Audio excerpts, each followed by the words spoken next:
Welcome back to the Dry Fire Journal. This is day 265, and I'm out here on a beautiful private range where I'm teaching a group of real estate professionals how to better be prepared for some of the weird stuff that they face. Today, for the dry fire drill that I invite you to try, it's actually quite simple. If you've been following along, I've been experimenting with adding more pressure to my shooting hand. And one way that I'm experimenting with how much pressure I should be adding with my shooting hand is this, and I invite you to try it if you are so inclined. By the way, the firearm is clear. I'm just on a range and therefore don't feel the need to use a barrel block. But what I'm going to be doing is using the double action trigger on my SIG 226. And here's what I do. I loosen my grip just using pinky pressure like I'm accustomed to. I press my trigger. I look for motion. And I'm not necessarily looking for motion as I press the trigger. I'm looking for what happens. Decock. I'm looking for what happens in the moments before. I'm letting the gun move a little bit with my trigger. I'm looking for what happens in the moments before. Now, if I start to add more pressure,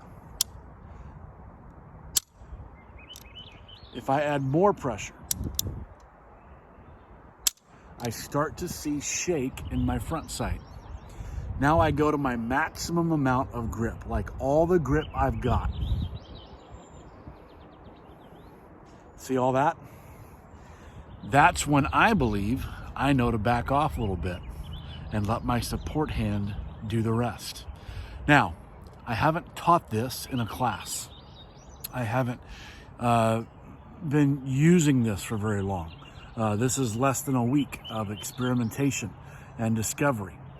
But here's the reason why I'm doing this is because I want to make sure that you, as a practitioner of all of this, never get stuck in one particular method and one particular ideology of shooting.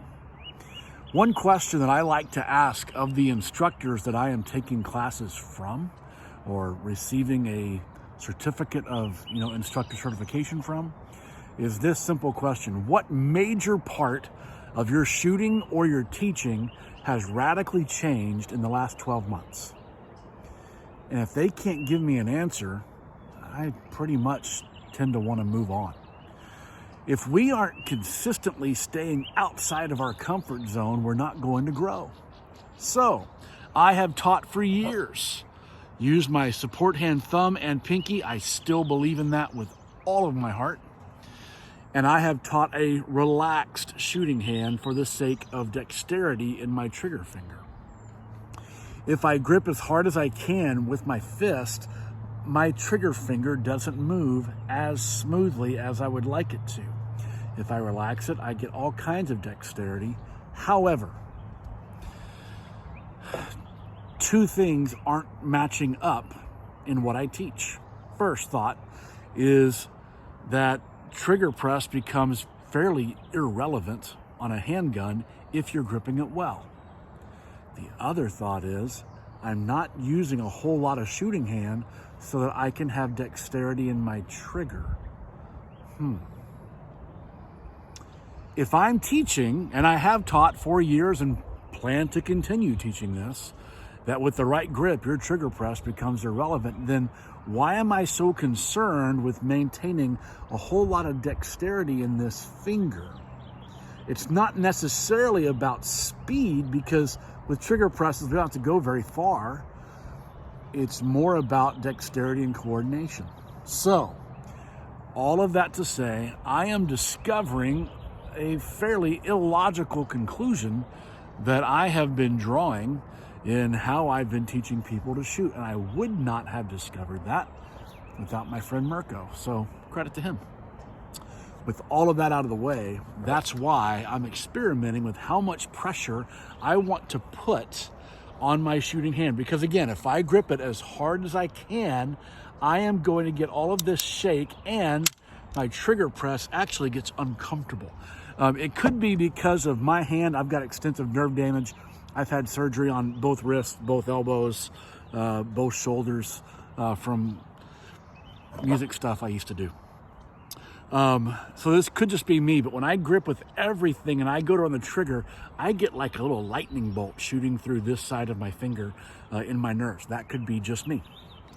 So it's not that I want to crush with both hands. It's that I want to grip stronger with my support hand than I am with my shooting hand, but I may not need to go as relaxed as I have been doing and as I have been teaching.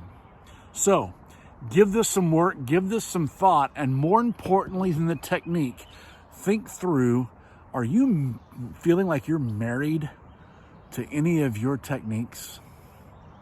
If you are, you might not be dry firing to the point of experimentation and discovery.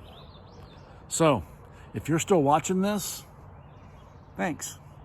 I'll see you tomorrow.